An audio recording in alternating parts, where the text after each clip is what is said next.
What's up, everybody? It is time for Random Wrestling Talk, episode number 24. I am here. I apologize about the technical issues I just recently encountered before I got here on the channel. Uh, my computer was not acknowledging that I was plugging in my podcast microphone for some strange reason. I have no idea why. So go figure. I mean, I'm sitting there, I'm talking to Matt 87 Eagle on the phone, letting him know about the situation. Thank you, Matt, by the way, informing everybody of the problem. Um, and I'm just going, what the fuck's going on here? I can't figure out why my microphone was not originally supposed to start at 7 o'clock. We're starting it at 7:25, which I'm a little upset about. Augustus Caesar says, "Hey there, man. I saw you in the chat commenting my situation. Appreciate that. At least I hope that there's no more issues on this. I'm probably coming in like fucking crap. Oh my goodness, woman, you got a lot of comments. I haven't been. I put the notification up for you guys a day in advance. You're writing me a shitload of stuff here, like as if I'm there talking to you. All right, let me read through Rachel Buck's comments, and then we'll get straight into the review and as well as the rumors and news going around in WWE backstage on the working environment there. Basically, who's running what, who's in what position now, and so forth. So, anyway, let me go into reaching a watch along or anything like that. The only thing I'm going to tune in for is the John Cena segment. And other than that, I do not give a rat's ass about the rest of the show because they have proven to me in the last 2 weeks that they are trash and they're not fun to watch on a week to week basis. Monthly pay-per-views, yeah, I can deal with that, but on a week-to-week basis, no fucking way. I can even say the same for SmackDown. SmackDown's worthless as well. I do not have fun watching those shows. Repetitive match, same old shit over and over again. It's like watching a WWE 2K22 universe mode. It's ridiculous. Rachel Buck also asked, I think Money in the Bank will be just fine because of the matches on there so far. It looks good. Well, I mean, the latter matches, and I think Bailey will go into the women's Money in the Bank. The men's side of the Money in the Bank is looking good too.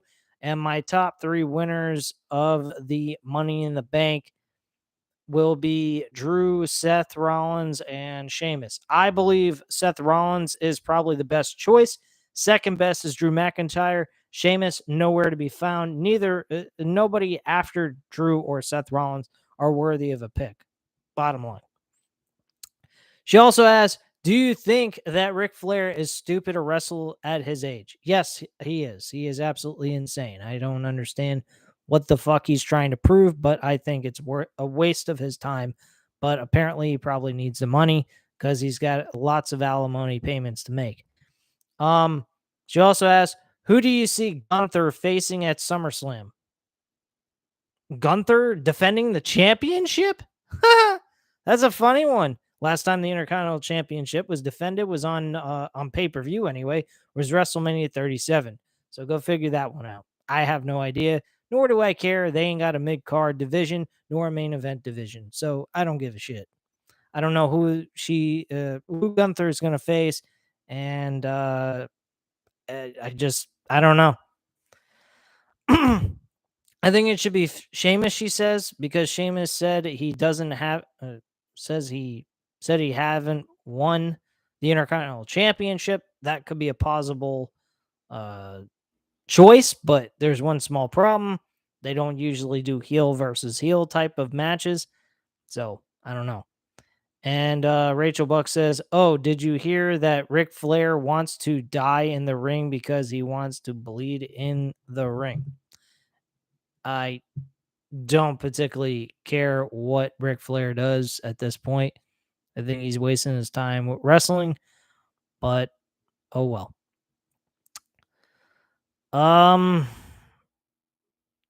Rachel You got to calm down with all these comments, man.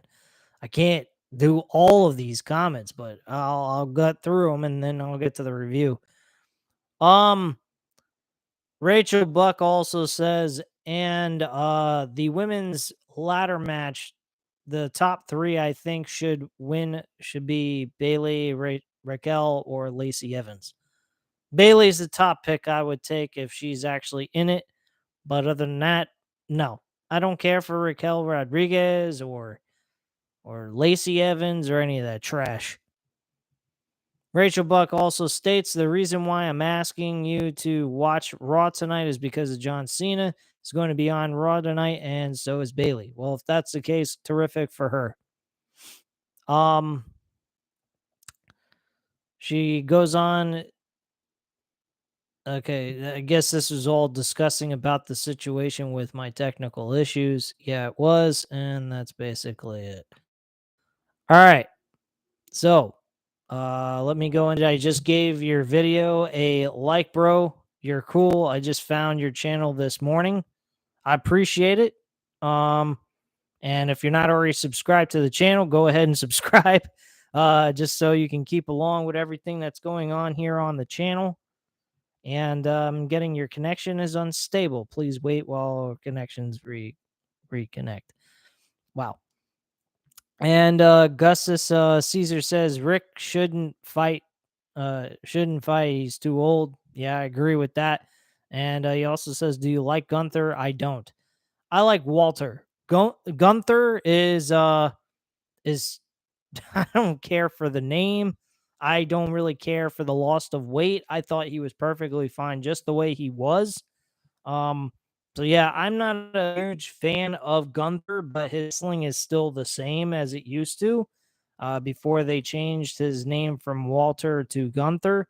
So I'm okay with the wrestling portion of his character, but the loss of weight and everything took away his appeal to me. He seemed larger, bigger, tougher. He looked like a Big Show, a miniature size Big Show. That's what he looked like to me. Anyway, Big On says, right now I'm watching Dean Ambrose attack Seth Rollins and pranked him with green stuff. Oh, this is leading up to Hell in a Cell in 2014. I know what you're talking about. It's when he opened up the briefcase and the green goo came into his face. I know what you're talking about. Augustus Caesar says, I subscribed a few hours ago. I appreciate that. Thank you, Augustus Caesar. And Big On says, they called Dean Ambrose the Lunatic Fringe. Yes, they did. That's what his name was. Now he's just AEW Interim World Heavyweight Champion and more than likely being positioned to be the new undisputed world champion. So there you go. Anyway, let me get into the two stories that I think are very important to talk about with WWE behind the scenes right now. What's going on there with the whole situation with John Laurinaitis turning WWE into a fucking brothel for Vince McMahon, and also the situation with Triple H and what's going on with him and who's taking John Laurinaitis' position. So, situation with John Laurinaitis, he was fired immediately after the news broke, and now the replacement is actually Bruce Pritchard, who's taking over his spot. Yeah. Bruce Pritchard, the guy who does storyline writing, the executive storyline teller, storyline executive producer, whatever you want to call him. What a fucking joke. And supposedly, rumors are going around that he is very hard to deal with one-on-one as a talent. The talent are very concerned about him and how he's going to play out that role as talent relations for John Laurinaitis' position. So interacting with him is not really an easy task for these current talent wrestlers in this promotion.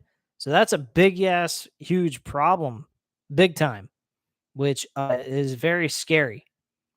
And yet it's showing that my connection is unstable.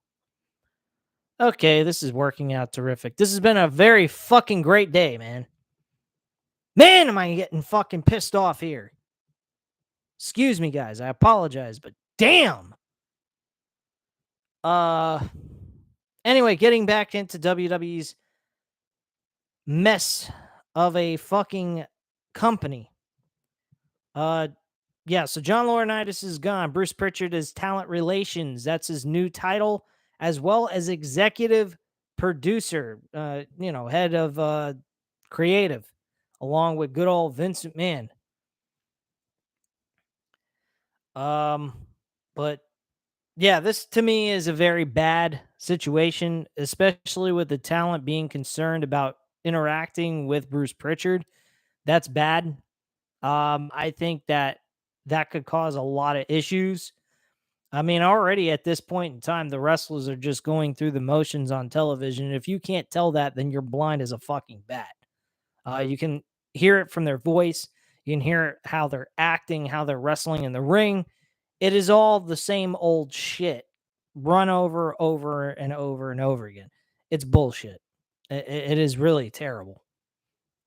But yeah, personally, I think that this is a bad move by I don't know who the fuck made this decision, either Stephanie McMahon or Vince or both. Nor does it fucking matter at this point. Like, really, what does it matter? This company is in shambles. There's no way of saving this company. If they want any way of saving themselves, they got to start putting some effort into this company and actually producing productive television for us to enjoy. If they can't do that, then then what's the point in being on TV? Just sell out and get lost and get out of our hairs. We don't care to watch your product. I mean, people are running away from your product. AEW is no better. I mean, AEW's ratings have not been exactly showing based on how their shows have been. Their shows have been great. It's just people are not showing up for these episodes, which I find very alarming. But at least the shows are good to watch. So at the same time, you can't worry too much about the numbers, but you do want to be concerned at the fact that they're making the TNT Turner broadcast company happy with what they're getting for the results of what they're getting. And personally, I think they should care about getting a little bit better each every single week, improving those ratings, at least maybe 10,000, 50,000 to 100,000, somewhere in that kind of range, but at least continuously every single week, improving just a little bit on their ratings. If they're not doing that and they're going down and then up, down, up and down, that's not good. They need to gradually go up. Triple H said this, and this is very true. Ratings and improving your ratings is like a marathon. It's not a sprint.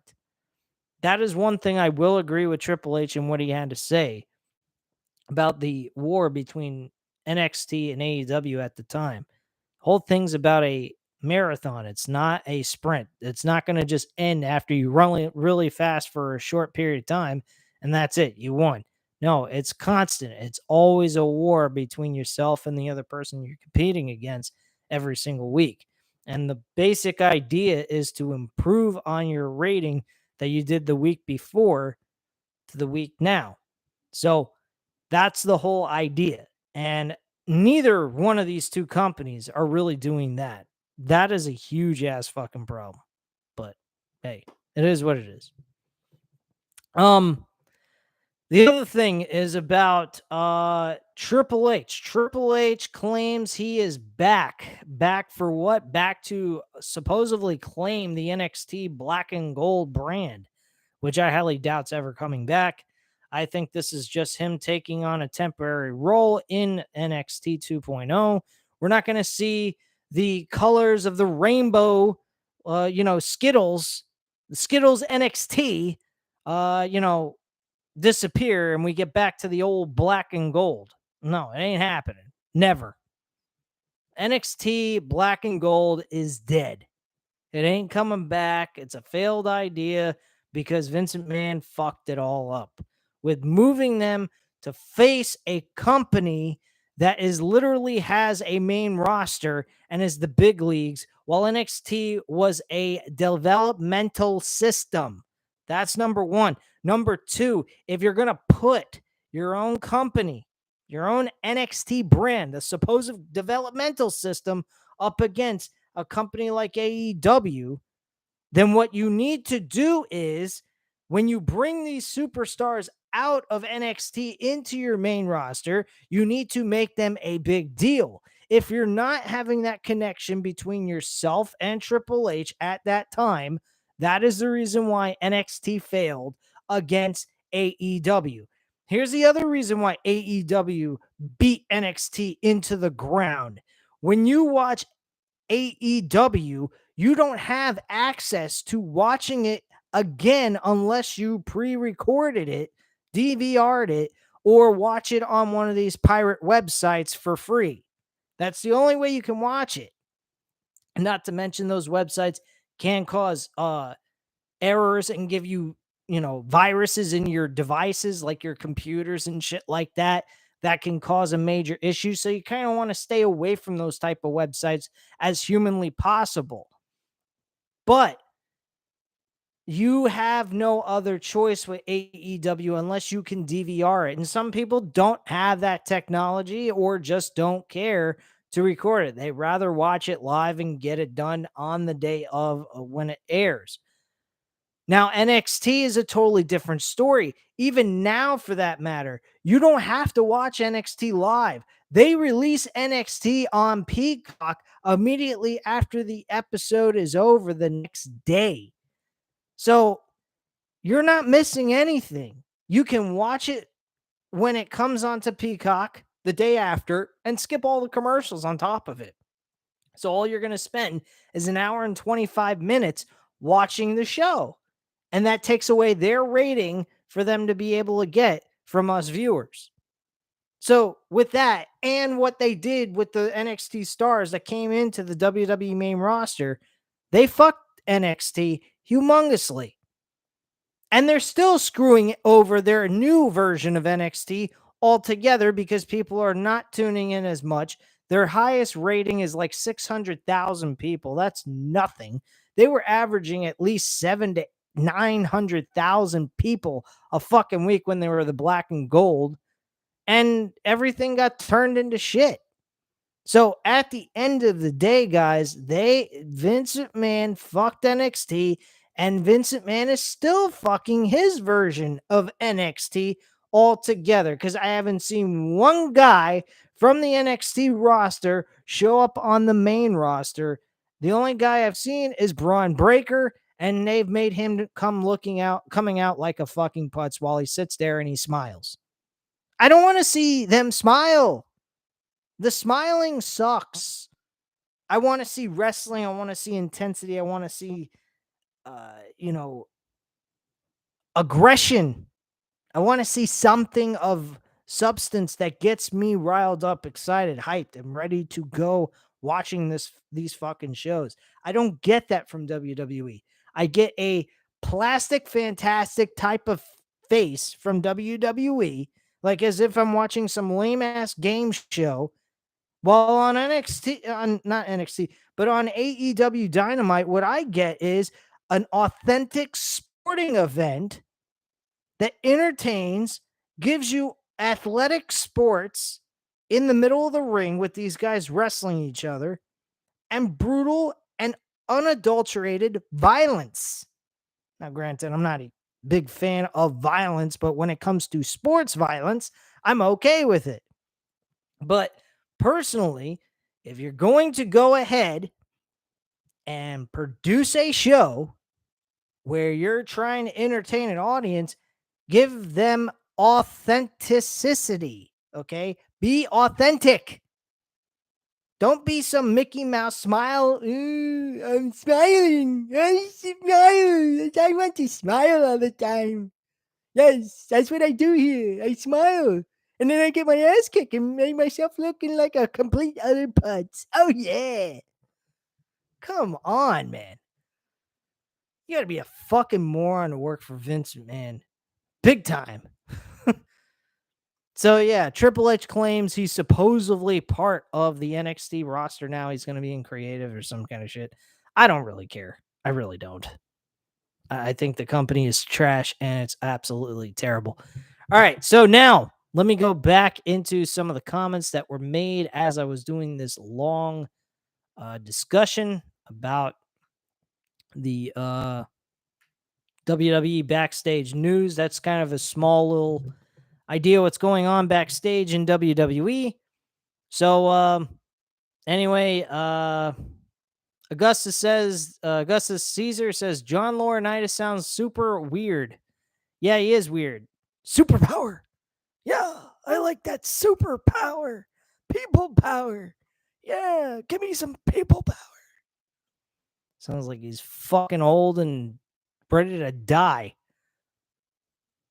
Hey, Matt 87 Eagle, give me the AK-4. Well, actually, not an AK-4. Give me the 10 gauge shotgun so we can take old Yeller out in the back and blow his fucking head off. All right, moving on.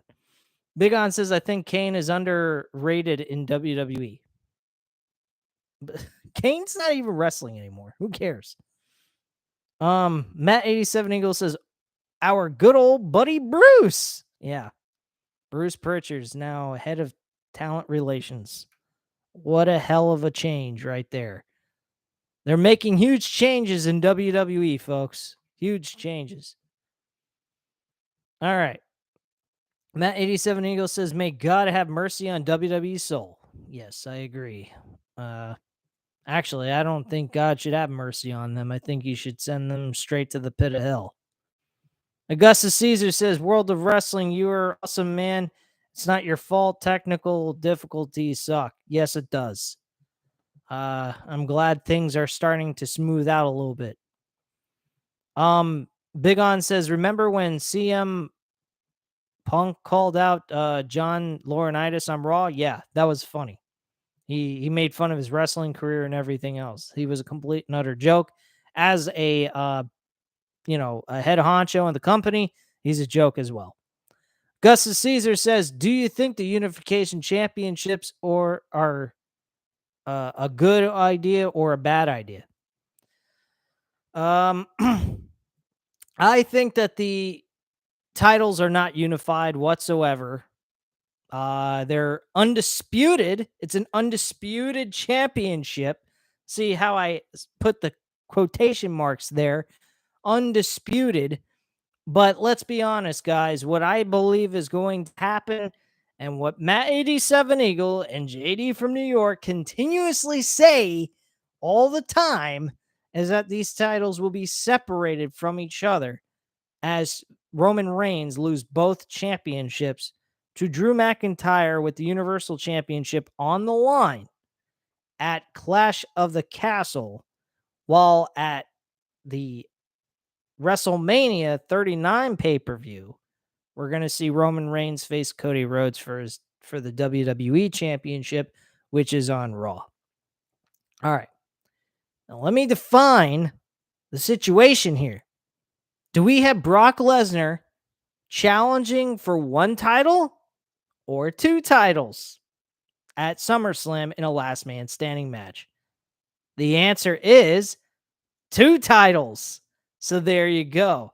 Now, if we have a Money in the Bank briefcase winner at Money in the Bank decides to cash in on Roman after he is beaten to a bloody pulp by Brock Lesnar, but still manages to pull out and win the match regardless, are we going to see the person that cashes in on Roman Reigns is only going to win one championship?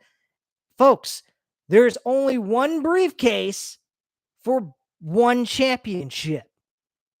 Now, what I am saying is that contract more than likely is supposed to be for the undisputed Universal Championship, which means that the winner of the match, if they decide to cash in on Roman Reigns, will end up winning both championships based on the title booking for Roman Reigns. He has been defending both championships.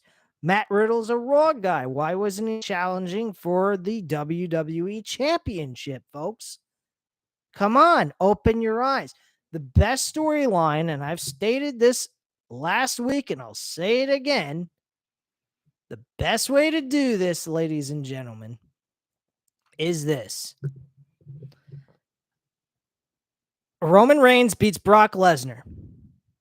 Last man standing match. Nobody cashes in on Roman Reigns at SummerSlam and all this other nonsensical bullshit that everyone keeps talking about. We have Roman Reigns after he beats Brock Lesnar. He comes out and says, okay, who else is there? I've beaten them all. Acknowledge me. Okay. So at that point, he would go ahead and say, look, there's no one else for me to face. I'm done. I have nothing else to prove to anybody. I've beaten them all. So at this point in time, I'm surrendering the championships. I don't need to be here anymore. I've done what I had to do. That's it. He drops the titles. The WWE Championship goes back over to Raw. Universal Championship stays on SmackDown. And we have a tournament for both of those titles on either show. Now, the Money in the Bank briefcase winner gets an automatic. He doesn't have to do anything in the tournament. So if it's Seth Rollins or Drew McIntyre, whoever, you go ahead and have them in the finals for the specific brand that they're on. Okay? That's number one. This Money in the Bank briefcase shit with them being able to cash in immediately after a title match is over really needs to stop. It really sucks. I mean, it used to be cool when Edge first did it, and over time it was okay. But as time has gone on, it's getting worse. It really sucks. It's old. It's a cheap win, and it blows. And if somebody loses, they look even more pathetic, like Baron Corbin did against Jinder Mahal in 2017. What a fucking joke that was. But yeah, that is my viewpoint on the championship altogether being unified. Big On says, now John Cena wants to fight Seth Rollins and Dean Ambrose wants to fight Seth Rollins too, but Dean Ambrose doesn't like John Cena. Okay, great. Good to know, Big On. Big On also states Dean Ambrose left Raw to go get on a train to get a hot dog. Why would you have to go on a train to get a hot dog? You go to the concession stand. They got hot dogs there. All right. Anyway. Augustus Caesar says, I love the old NXT logo. You and me both, man. I really did like the old school NXT when they were on the network and they weren't on television. But I was, hyping up the idea of they should do a 2-hour show. I think the show would have gone over well. And it would have if they wouldn't have been so damn worried about trying to compete against AEW every single week and just doing whatever they were doing and trying to copycat them and making a big show whenever AEW was making a big show. They were very desperate. It was why their show failed. And not to mention what Vince McMahon did with the NXT superstars on his main roster that also made them fail as well. Matt 87 Eagle says, Smiling Finn, the underwear model. Huh? Where does Finn Balor have to be? Where was Finn Balor discussed in this conversation? I've never discussed Finn Balor at all, but okay, whatever. Big On says, who wrote the shows in WWE in 2014? I have no idea, and nor do I care. The shows were a lot better then, though. I'd have to admit that, but they weren't all that great. Augustus Caesar says, people power, ha ha ha. Good impression, bro. Thank you. Matt 87 Eagle says, sorry, all I have is the BFG from Doom. Okay. Augustus Caesar says, are you Gaius Julius Caesar? No. Matt 87 Eagle says, doesn't matter. Brock ain't winning anyway. No shit, Matthew. I already know that. That's an easy thing to understand. Big On says, you think they will let Seth Rollins beat Roman Reigns for the title? No, not happening. Matt 87 Eagle said won't happen. What? Augustus Caesar says Matt 87 Eagle versus Augustus Caesar SummerSlam 2022. Okay. Matt 87 Eagle says you can take your fantasy booking to a 2K game. Matt 87 Eagle fears Julius Caesar. That's great, Augustus. A good one. Gotta go, dude. I'm gonna watch Raw. John Cena. Bro, please go ahead, watch if you want, but man, you're gonna get really sadly depressed for I did a watch along for 3 hours. I'll never do it again. I'll never do it again. I've learned my lesson. Holy shit, was that fucking terrible. My God, was that terrible. Holy shit. All right. Well, Augustus, I appreciate you coming by. If you want to check out the rest of the video, we'll still be here. So go ahead if you'd like. Anyway, let's get into AEW Forbidden Door 2022 review at this time, guys. This was a good show. A really good show, man. I had a fucking blast watching this. This was one of the better shows. Let me pull this up. Hold on one sec.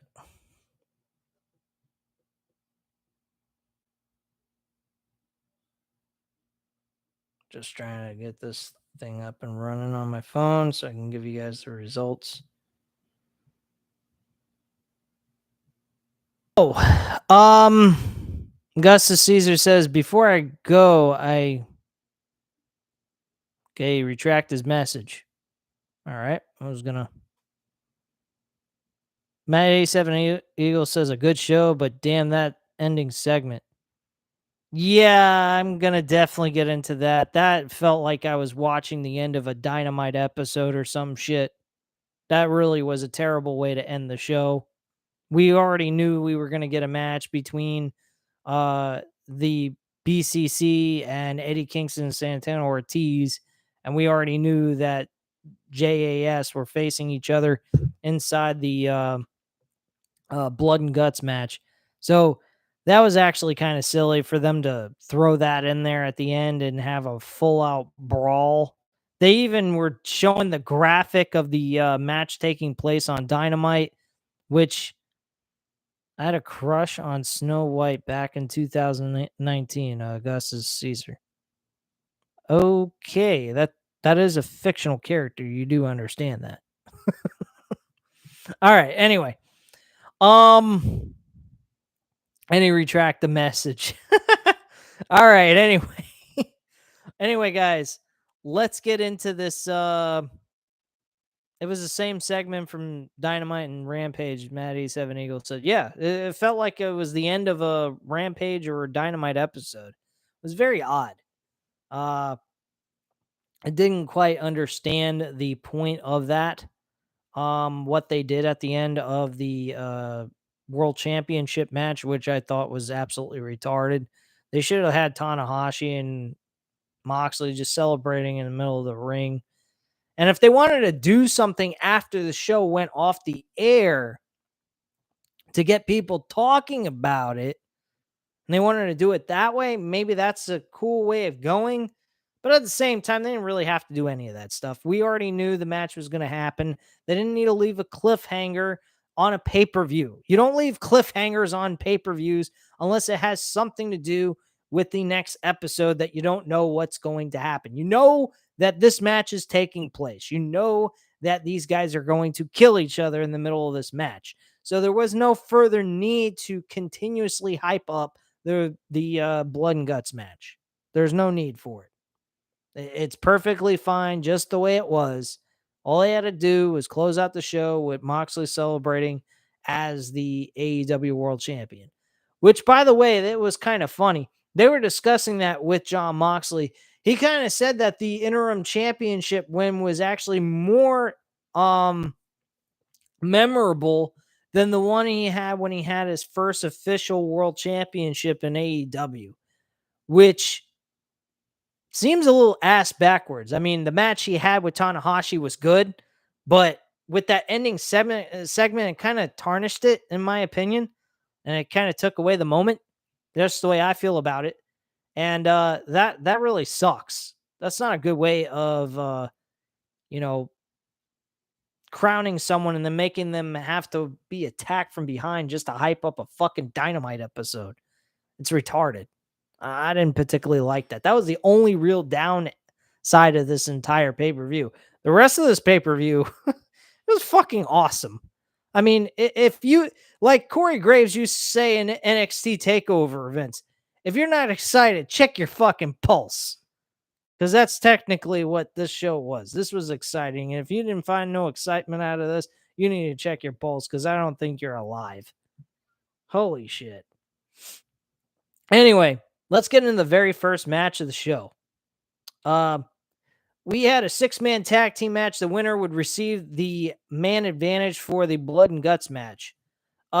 This was kind of your typical ordinary 6-man tag team match. Minoru Suzuki and Chris Jericho and Sammy Guevara were the team that won this match against Eddie Kingston, Shata Amano, and Wheeler Yuta. They lost this match to JAS and Minoru Suzuki. This was a solid, okay matchup. I'd give it a 3 out of 5 stars. It was a good opener. I mean, it wasn't great or anything, but it was decent and it was fun. So I enjoyed that match. So Jericho's team will have the advantage over the BCC and the Eddie Kingston and Santana Ortiz pair. So that's a bit of a problem, but hopefully they win that match. I don't think that Jon Moxley is going to lose now that he is the interim world champion. That would be a little silly. All right, we had the winner-take-all triple threat world tag team title match with the Ring of Honor and IWGP tag team titles on the line. Holy fuck, was this a good match. This was actually I'd have to say, listing of matches. I'd have to say this is the third best match on the entire card. There's only 2 other matches that was better than this. Other than that, this was one hell of a triple threat tag team match for these tag team titles.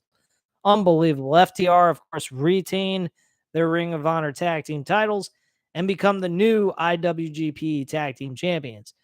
They are now carrying around 3 different sets of tag team titles: the AAA tag team titles, the Ring of Honor tag team titles, and the IWGP tag team titles.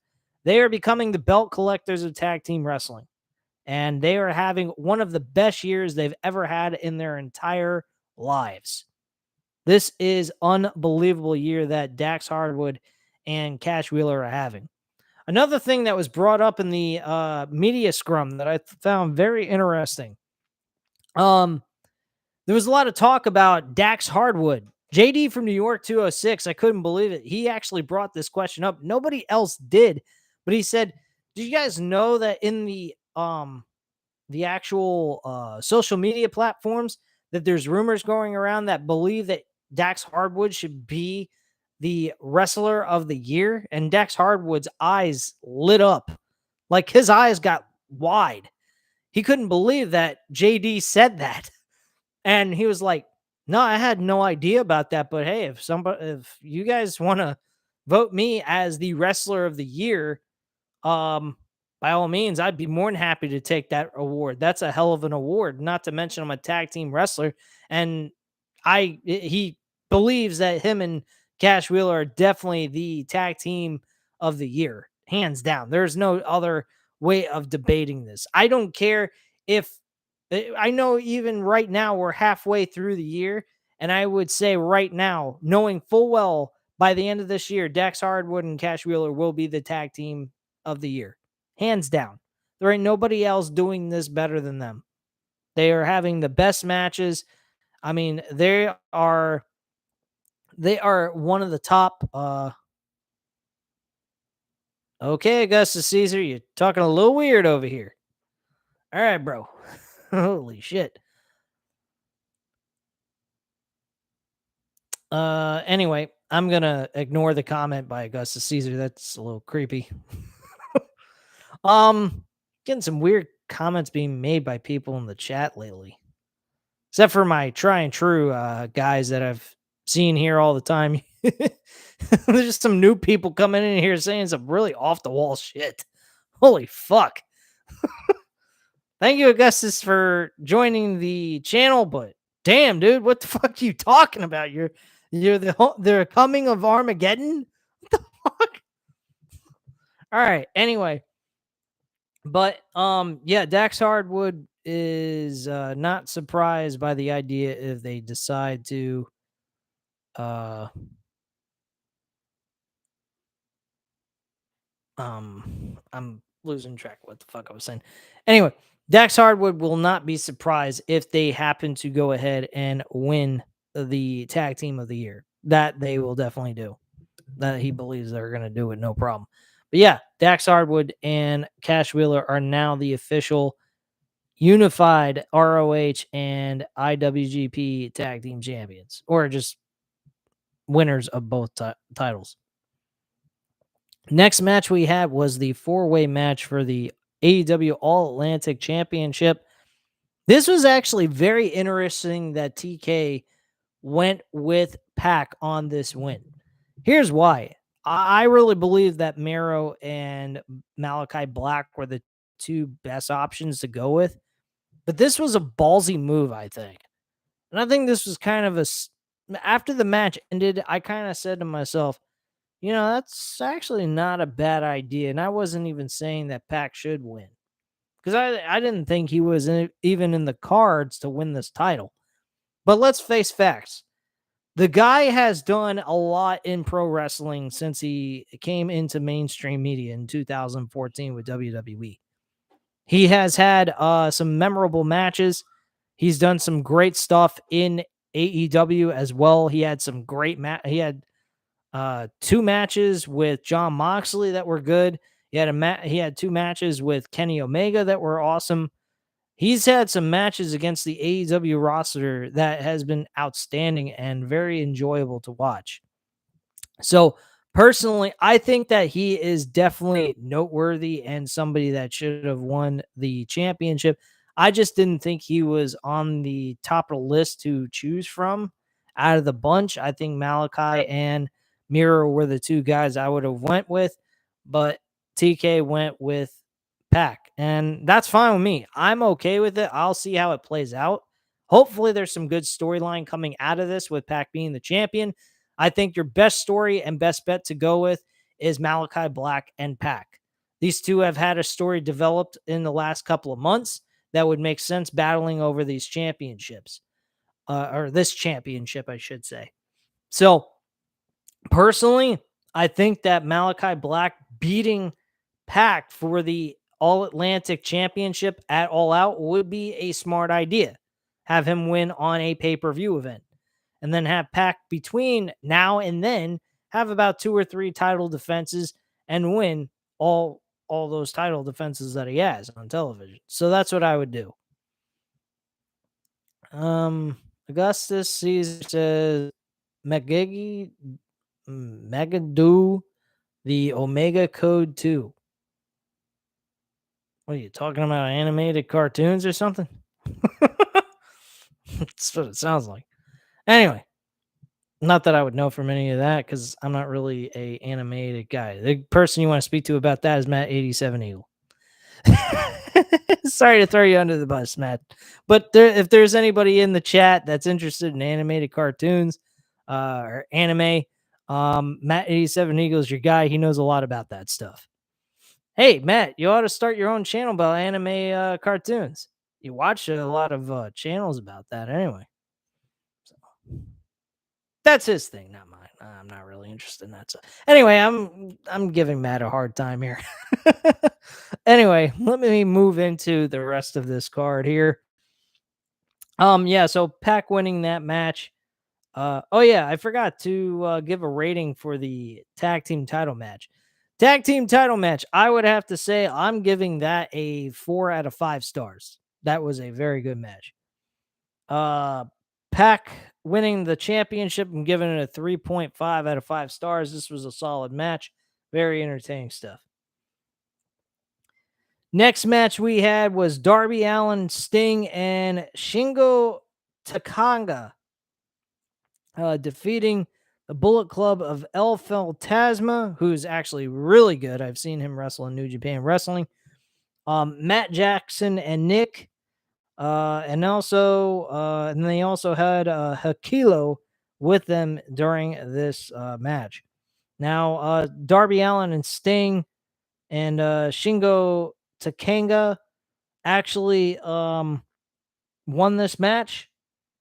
I mean, this was nothing really exciting took place except for the one thing that Sting did, the top of the tunnel. This was one of your typical ordinary 6-man tag team schmaz matches. But Sting, man, he was the moment in that match. I mean, his entrance music played, and then all of a sudden he goes ahead and he doesn't show up, and people are thinking he's on the top of the rafters. He's going to come down. I'm like, oh my gosh, they're going to do WCW here. Owen Hart already died from this. We don't need another person dead, especially the icon Sting doing the same crazy stunt here and possibly taking a risk and getting an accident and dying. So they act like he's at the top of the rafters. He wasn't there at all. And then all of a sudden the lights go out while the Bullet Club make their entrance. And then all of a sudden the lights come back on and Sting's on the top of the fucking Faces tunnel, and he leaps off the tunnel on top of all of them. I'm like, this guy's in his 60s and he's jumping off a fucking tunnel in high elevated places. This guy's out of his fucking mind. What is he, fucking nuts? I'm going, what in the hell is this? But yeah, anyway, Sting wins the match. Sting and his team wins the match. He actually he did very well in this matchup. He was actually one of the most entertaining portions of this match, truthfully. But yeah, I think that spot with Sting was one of the better moments of this entire matchup. Anyway, all right, Matt 87 Eagle says we should all take note that Moxley is the interim champion and not a 2-time AEW World Champion. Anyone who thinks otherwise is fooling themselves. Really, Matt, you had to go there, huh? I guess that was a little strike back at me for what I was saying about the anime shit, huh? Because we weren't even discussing about whether or not Jon Moxley was a second-time world champion here. I was just saying he's the interim world champion, not a 2-time world champion, just an interim. And you got to go there. We were discussing that in private. Now you're bringing this out in the open, you son of a bitch. All right. Yeah, Matt and I have a disagreement about that. He thinks that he's just an interim champion. It doesn't qualify as an official reign as world champion because he's not holding the official championship at this point in time. Well, if he's the interim champion, then if he's not a champion of any kind, he's just a substitute. That's like saying you're not a teacher. A substitute teacher is a teacher, though. You are a teacher. You're only temporarily being a teacher until the official teacher comes back. This is the same situation with being a interim world champion. He's a substitute champion. So when the world champion officially comes back, they're going to have both of these guys facing each other to crown the undisputed world champion. See, again, the word undisputed, which qualifies he is a champion, Matt. Okay. I mean, maybe not in their books. They don't consider that as an official reign. But in my book, it does because it's an official. It's because he's supposed to be crowning for an undisputed champion. So I don't know. Anyway, we got a new person in the chat. His name is, he was a council of Sonosis. And he says, "Hey there. Hey there, man. Thanks for joining the channel. If you new to the channel, hit the subscribe button, hit the like button, comment on any of the videos. I'll always comment you back. You can ask anyone here in the chat that you see here, Matt87 Eagle, big on. I always comment back to everybody. You're asking, what is your channel about? WWE? No, not really all WWE. Actually, it's very little WWE as humanly possible. WWE is great. Okay, get the fuck out of here then. All right. WWE is not great. WWE is a failing company, and I don't need to hear about this shitty fucking product right now. When you got Raw on right now, why are you on here if Raw's on television? Why don't you get out of the chat and go watch Raw and get bored out of your mind? I did a 3-hour watch along of this shit, and I was about ready to turn the damn whole live stream off. It sucked. So WWE is not great. I hope that's sarcasm. Because if it ain't sarcasm, there's something severely wrong with you. WWE is not great. Megiddo, the Omega Code 2. Okay, so apparently you must be the same person that left all those weirded out comments. All right, anyway, I'm going to move on with this live stream because this is going nowhere. Anyway. Yeah. So this match, I'm going to give it a 3 out of 5 stars just to be generous. It was an average match. Matt87 Eagle says it's mostly WWE. Yes, World of Wrestling is a big supporter of the E and Vince. What the fuck's your problem, Matt? Are you out of your damn mind?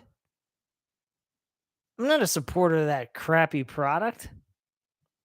You gotta be fucking kidding me, Matt. Hey, anybody else besides Matt87 Eagle, do I say anything positive about WWE ever nowadays? I mean, if you guys are still watching me live, please, outside of Matt87 Eagle, do I say anything positive about WWE? Big on. Anybody in the chat, please back me up here. Anyway, we then had Thunder Rosa defending the women's championship against Toni Storm. This was actually a good match. I'm going to admit, her last 2 matches she's had has been great. Serena Deeb and Toni Storm have been great opponents for her to go up against. Marina Shafir has been terrible. She was a terrible opponent for her to go up against. And Nyla Rose was as stale as fucking dog shit, sitting on a lawn for several days. So that is basically the reign of Thunder Rosa with no storyline telling whatsoever. There's been no builds, nothing. The only story that she really has going for her, if she was to interact with, is Britt Baker. She's the only one that has any true story with. Everybody else has been nothing. They're just opponents for her to defend her championship against, and that is it. That's not a good way to book your women's champion. So I think Thunder Rosa has been proving that she's getting better. She really cares about what she does in that ring and who she wrestles with. So at the end of the day, guys, I think that she has proven to us that she deserves our time and our support as a women's champion. But they need to give her something noteworthy as a story, because just having her defend the women's championship every single pay-per-view is not going to cut it in my book. She needs substance. She needs some kind of story that's going to get us excited for her match.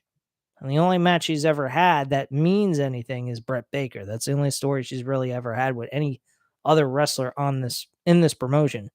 So that's pretty much that. Anyway, let's move on. This match was a 3.5 out of 5 stars. Pretty decent match. Toni Storm did an excellent job with her in this match as well. We had Will Ospreay defending his IWGP United States Championship against Orange Cassidy. This is actually the first match back for Orange Cassidy. And what a hell of a fucking debut back for Orange Cassidy. This was the match of the fucking night. If you don't think this was the match of the night, you don't know wrestling, man. Orange Cassidy is probably one of the best in-ring performers today. I've seen this guy wrestle in New Japan Wrestling. I have done reviews on his matches in New Japan Wrestling before, and man, has he been amazing throughout the years. He was a junior heavyweight champion in New Japan Wrestling, and he was awesome. He had nothing but good matches. This guy could have a match with a fucking with a gosh darn with a gosh darn cutout and produce a great match with a cutout. That's how good this guy is. Adam 3817, yo dude, what's up? How's it going, man? It's going fine. It's going fine, bro. Thank you for tuning in. You've missed kind of a lot of the whole entire stream practically. I'm almost done. But yeah, there's no live stream going on for WWE Raw. That ain't fucking happening ever again. That is something you guys are never gonna sit through and watch me be bored out of my mind, because I think you guys probably were really bored. Anyway, Adam 3817 says a great YouTuber this man is. Thank you. I appreciate it, Adam, for the wonderful comment there. Baby. But yeah, this match, Will Ospreay, Orange Cassidy, unfucking believable. Near fall after near fall after near fall. That is the kind of stuff you need to see in a match. We need to see near falls. We don't see that a whole lot. We see like 2, 3. That's it. This match, I think, had like 6 or 7 near falls throughout the entire match, hitting finishers that wouldn't get closed out to almost 2, 3, and the opponent that was being pinned kicked out of the move. So I mean, this was amazing stuff by these two guys. Match of the night, 4.5 out of 5 stars, easy with no questions asked. This was an awesome match. If you guys don't have this pay-per-view, you are missing out. If you can figure out a good way of getting it at a cheap price somehow, by all means, go ahead. If you can afford the $49.99 or wait until the price drops, which it will on BR Live or BR Report, I would definitely do that. I'd probably wait maybe like the near the end of this year and get it. So that's when I would do it. That way you can get it at a cheaper price instead of spending the same money you would have spent watching it live anyway. I think like AEW All Out from last year within 6 months was like $19.99. So that's a good price for that. I would definitely pay for that if I didn't pay for it to watch it live anyway. All right, next up we had Claudio Gastonoli, the former Cesaro. I'm Caesar. What the fuck am I saying? Cesaro.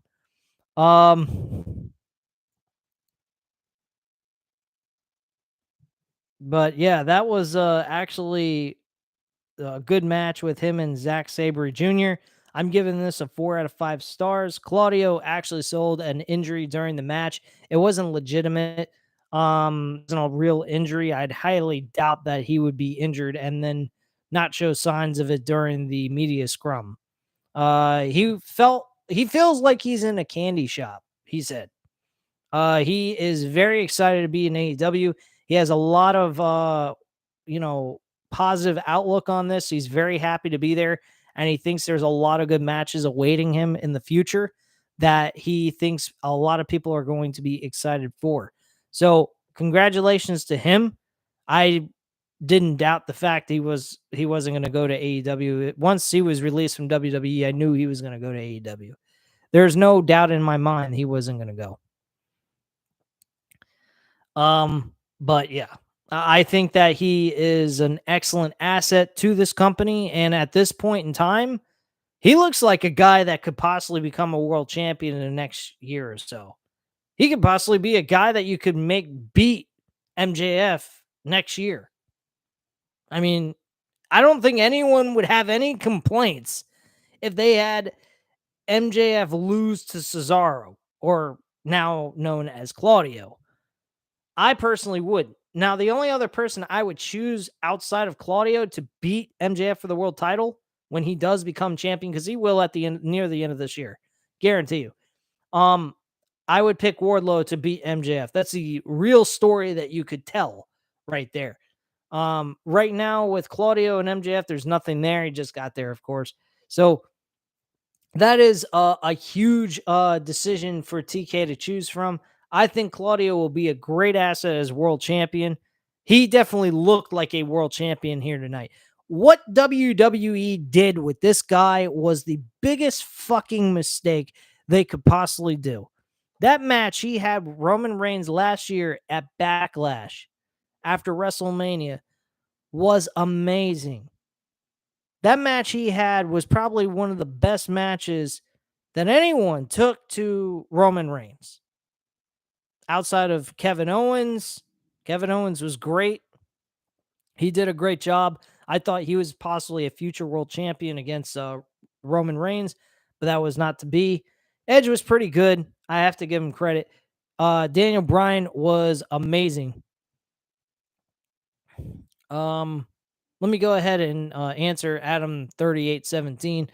Adam 3817 says, "Hey dude, kind of weird how we first spoke the other day. Remember my strange comment? Yeah, I've been getting a couple of weird comments. Two other people came in here and retracted their message, which was very odd. And Adam 3817 says, you called Cesaro Caesar. Yeah, I fucked up there. My bad.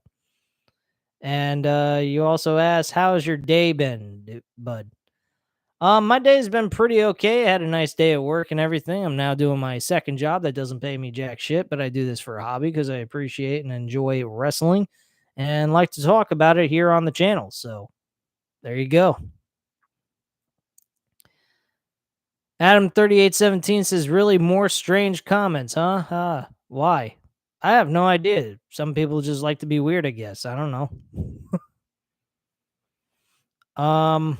Why so much weird comments on YouTube? I have no idea. But I got that right here in the chat while it was live. You can go back and watch that. You'll be blown away by some of the weird comments that were made. What are they saying? If you actually go back and listen to it, you'll hear a lot of the comments that were made. You can even scroll up right now well, actually, no, they retracted the messages. You can actually go ahead and scroll back and listen to the comments that were made. I read everyone's comments on here anyway, so I don't skip out on anybody. But yeah, you'll be able to hear what they said because I read them out loud. But yeah, they were pretty off the walls and bizarre. Like one guy said I am Armageddon. I'm like, what? Then he said Magadolo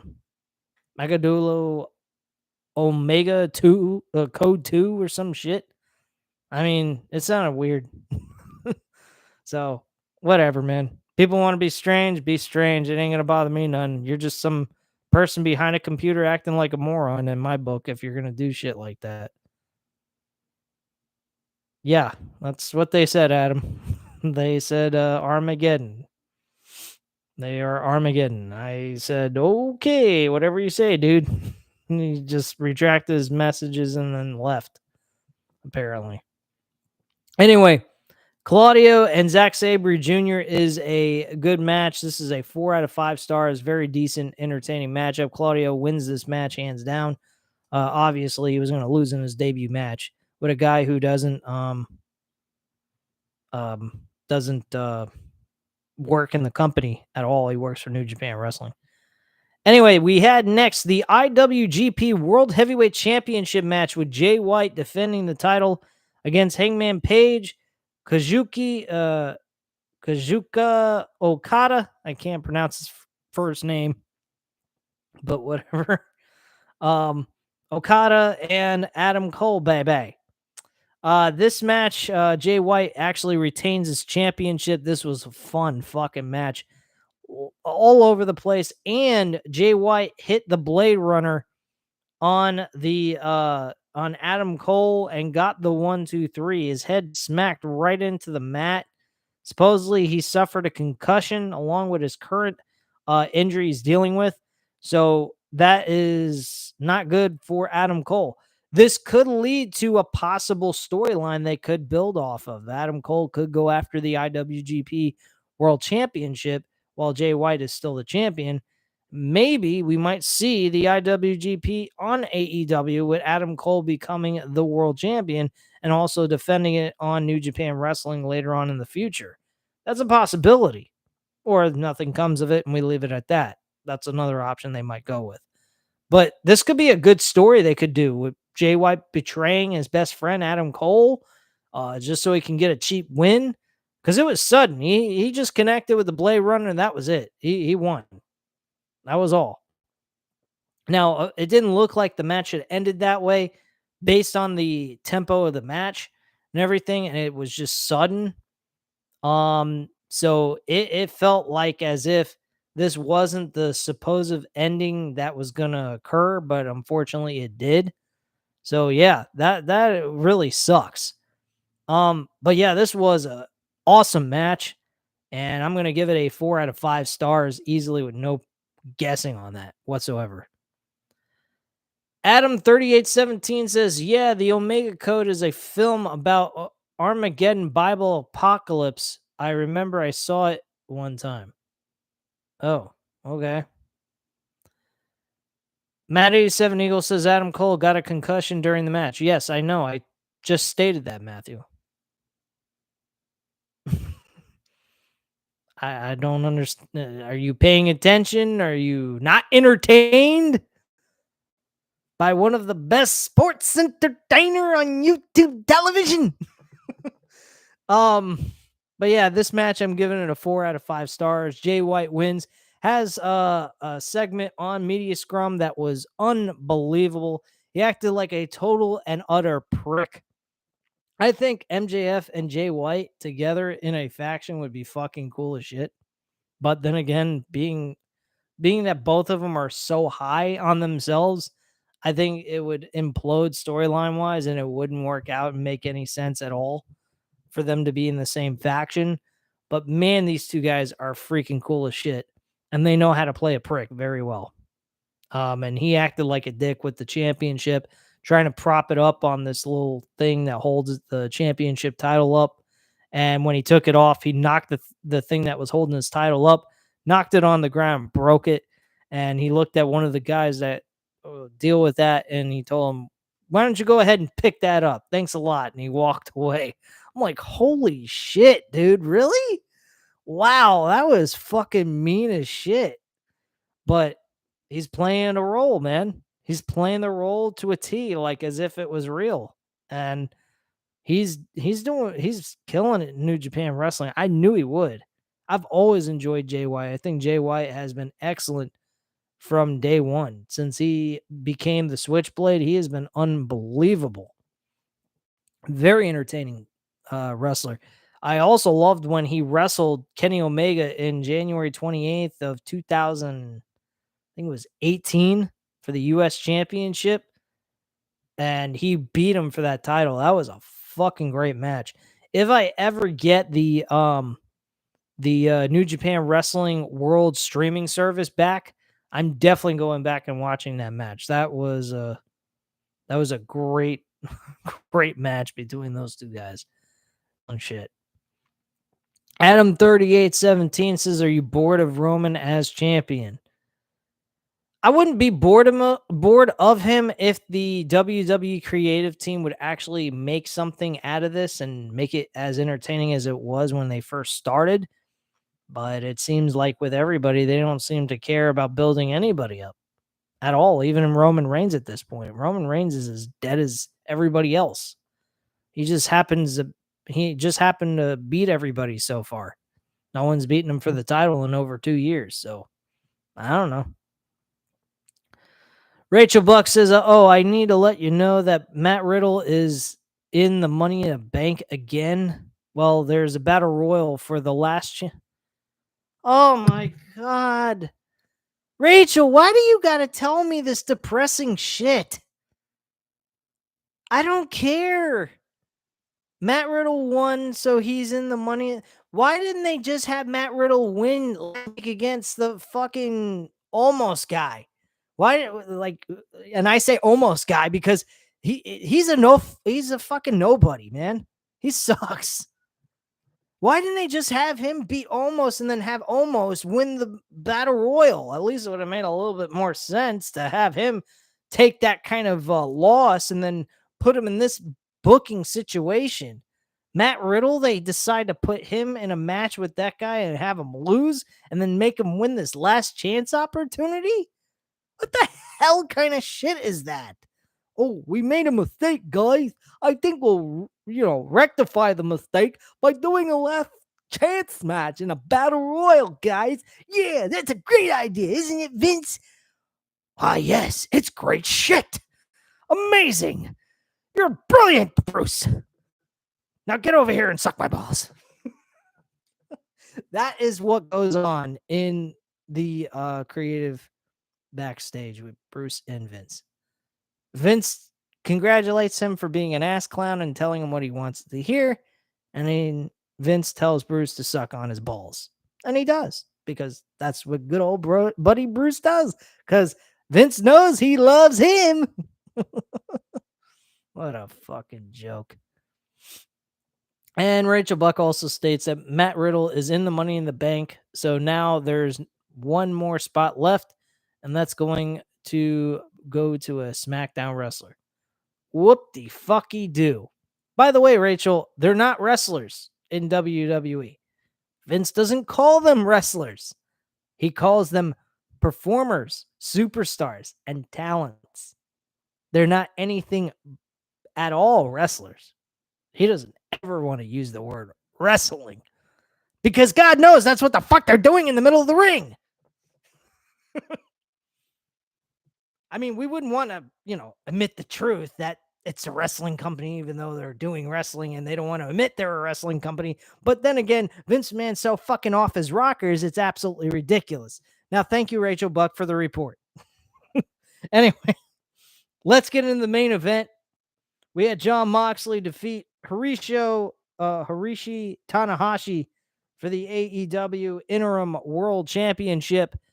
Folks, this was a good match. I had my doubts about this match based on Tanahashi's in-ring performance, but he rectified that concern with a good match. There was one thing I will say. He is having severe problems when he gets on the top rope. When he gets on that top rope, he's very hesitant. He looks like he's going to fall, and he looks very unbalanced on that top rope. So it's a bit concerning, but thankfully he managed to get through that entire main event without having a serious mess up like he was in that Dynamite episode that he was in. But congratulations to him and Jon Moxley for pulling off a decent main event.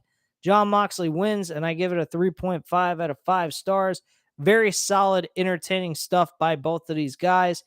I would say that the IWGP World Championship match was actually a lot better than the Interim World Championship, but that's just me. Let me know what you guys think in the comments down below. I'm definitely going to read off Rachel Buck's 2 comments, and then we're closing up shop here tonight. There will be no other Random Wrestling Talk episodes this week. I've already done Random Wrestling Talk episode for the week, episode number 24. So we are done for the week. I will be doing basically uploading videos for the reviews and so forth. If I deem it noteworthy to come live, I will do so, and it will be impromptu. So keep yourselves alert on anything that takes place on the channel, and I will be here to go over it with you guys.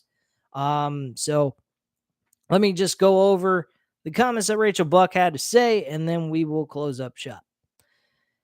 So she says, and they're going to do the exact well, almost the exact same thing with the women for the last chance for the women. And then John Cena will show up, but I think Bailey will screw Becky Lynch Bailey because Bailey will screw Becky Lynch and going to the last spot for Raw to go to the Money in the Bank.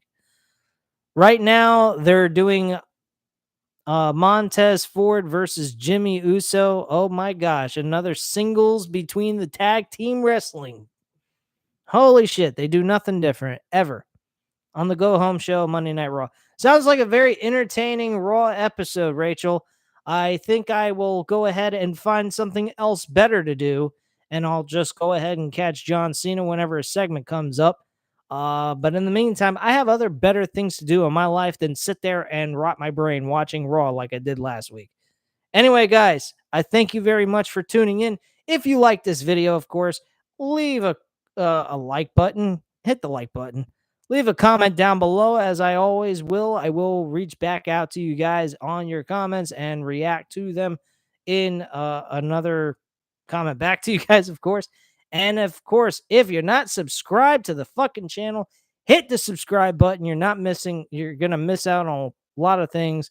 And I'm here every single week uploading at least 4 or 5 videos a week for you guys to entertain you with my commentary and my viewpoint on how wrestling is going on right now. So, appreciate you guys. I hope you enjoyed the stream, and I'll speak to you again on Tuesday night. Actually, I will be doing a upload on Impact Wrestling's episode from Thursday night. Since I was unable to do so today because I was doing the live stream on the AEW Forbidden Door pay-per-view. And I'll also go over Slammiversary with you guys because I have not done that yet. So I will cover both of those in the same video. So keep an eye out for that for tomorrow. And then we got Wednesday Night Dynamite with the Blood and Guts match, which will be off the fucking hook. I am sure of it. I hope it's better than the first one because the first one was not exactly that good at the end. But we got a good couple of days of wrestling to discuss here on the channel. And if anything important comes up, I will discuss it with you guys during the weekend, either on Friday or Saturday or Sunday. Well, actually, we'll be doing a live stream of the Money in the Bank pay-per-view. I almost forgot about that. See how unimportant WWE is? They suck. Anyway, guys, thank you very much for watching. I'll speak to you again soon. Bye.